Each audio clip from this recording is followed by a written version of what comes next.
Programang ito ay rated SPG. Striktong patnubay at gabay ng magulang ang kailangan. Maaaring may masiselang tema, lengguwahe, karahasan, sexual, horror o droga na hindi angkop sa mga bata.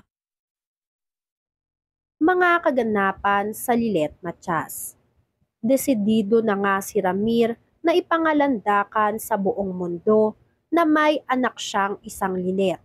Matagal raw na panahon na itinago niyang may anak siya sa labas. Kaya bilang gusto naman ni Patricia na mag-celebrate ng engganyong birthday party para kay Ramir. Dito na naisip ni Ramir na sa mismong birthday niya sasabihin at i-announce ang anak niyang si Lilet. Bagay na kinontra naman ni Patricia.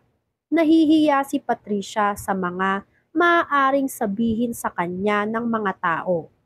Ayaw ni Patricia na isipin ng iba na pumayag siya na lokohin siya ni Ramir. At worse pa ay nagkaanak pa ang mga ito.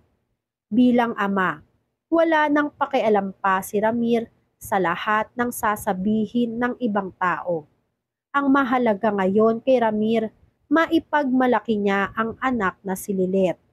Deserve na deserve daw ni Lilet ang ituring siyang tunay na pamilya. Nadala sa pakiusapan si Patricia.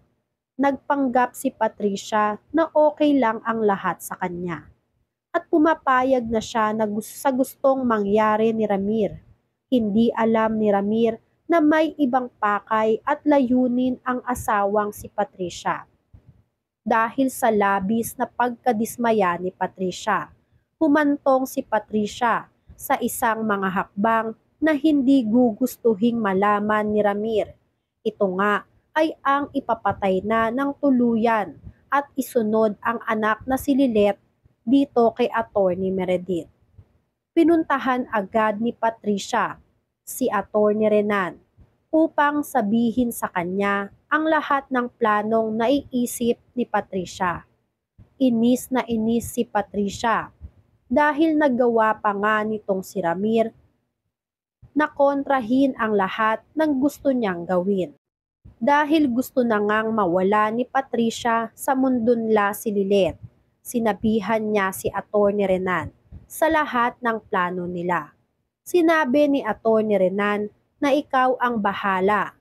Basta siguraduhin lang nila na hindi sila sasabit. Sinabi naman at inusure naman nitong si Patricia na kayang-kaya niyang ipapatay si Lilet. Gaya na nga lang ng ginawa niya sa nanay nitong si Lilet. Dito nga ay may lihim na layunin itong si Attorney Renan.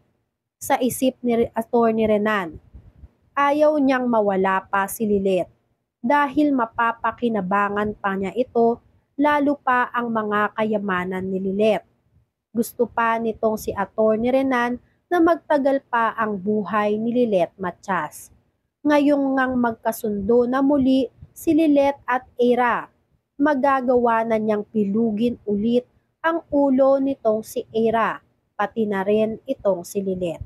Kaya naman gagawa ng paraan si Attorney Renan upang hadlangan ang lahat ng plano nitong si Patricia. Walang kaalam-alam si Patricia na tatraydorin siya nitong si Attorney Renan. Tinawagan na nga ni Patricia ang kanyang mga tauhan. Sinabi na may gusto akong uling ipagawa sa inyo. Kailangan niyong magpunta sa mismong birthday party na gaganapin ng asawa ko. Tumugon naman ang mga tauhan ni Patricia na basta magbabayad lang raw ng tama itong si Patricia. Nagsabi si Patricia na kailan pa ba siya o kailan ba niya tinakbuhan ang mga tauhan niya. Pagdating sa bayad ay walang problema. Pumayag naman ang mga tauhan ni Patricia at nagsabi na pupunta sila mismo sa birthday nitong si Ramir. Kaya naman itong si Patricia ay nagplano na. Nagplano na sa mismong bahay nila pupunta itong mga tauhan niya. Sa mismong birthday, abala ang lahat sa pag-aayos at pagdidesign ng mga dapat nilang gawin dito sa birthday party. na gaganapin sa bahay mismo nila. Nasa loob na ng bahay nito si Paco at ang isa pang kasabwat ni Patricia. Si Paco nga pala ang kasabwat nitong si Patricia at Attorney Renan, at si Paco rin ang hinarap nila sa korte nung mga panahong nililitis itong si Lilet. Binayaran nila si Paco upang tumestigo kunwari na nakita talaga niya si Lilet, na si Lilet ang nakaaway nitong si Attorney Meredith bago pa nangyari ang krimen. Pag pumunta na nga itong si Lilet nagpunta nga itong si Lilet sa bahay nila Ramir kasama si Kurt. Kitang-kita nila na abala ang lahat ng tao sa pagpaplano para sa gaganaping birthday party. Sa malayong lugar, nakita ni Lilet ang isang lalaki. Pilit minumukaan ni Lilet kung saan nga ba niya ito nakita. Maya-maya ay napagtanto ni Lilet na ang lalaking nakita niya ay ang lalaki na tumestigo noong nililitis siya sa korte.